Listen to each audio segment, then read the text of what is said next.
Kanan.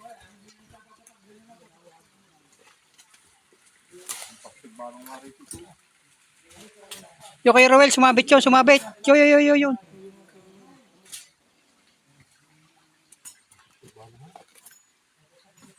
Oo.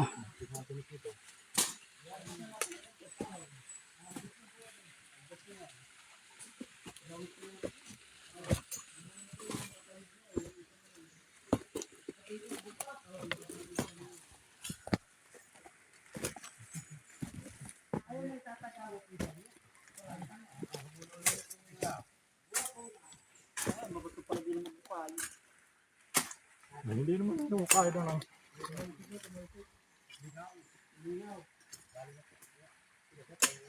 Ano nga yung ulak? Gagados na ba?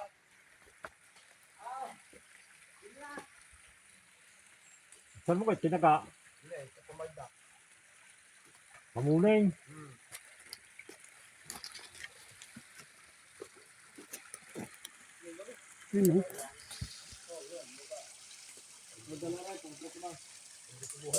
Maagos pa. Wait lang, boss. Video.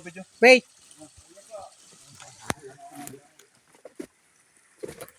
Wait.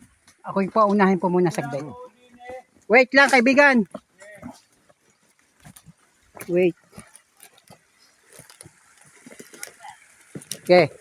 Mula po dito ay 3 metro pababa doon sa tubig. So nasa gitna na po ng tubig kami. Ayan, boss. Saan tayo maglalagay po? Pakiulit, kuya. Mula po din sa pwesto ko, 3 metro pababa doon sa tubig. So, yun yung inyong boundary. Yung boundary natin, boss.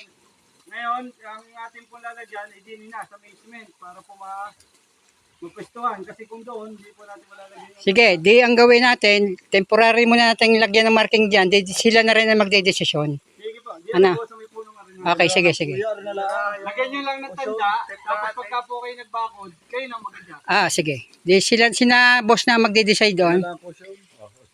Basta sa pwesto mong yan, meron pa kaming 3 metro dito. Yon, boss.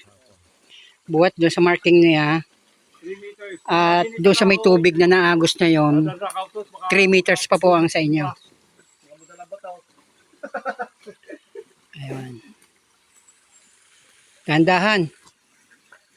Ayan. Doon ako dadaan.